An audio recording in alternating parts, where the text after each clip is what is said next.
How to show or don't show text message as bubbles on Samsung Galaxy S26 Ultra. Let's start the video. First of all, go to app library. Here click on messages app. After click on message app, click on this profile icon. Scroll down and click on message settings.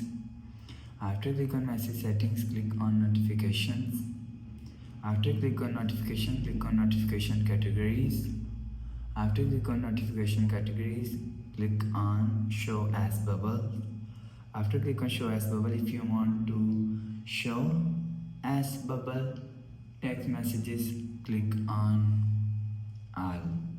If you want to don't show text message as bubble, so click on none. So if you want to show, click on all. If you want to don't show, click on none.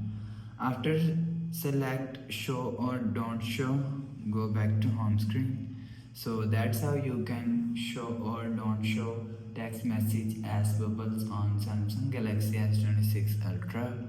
If you like the video, please subscribe. Thanks for watching.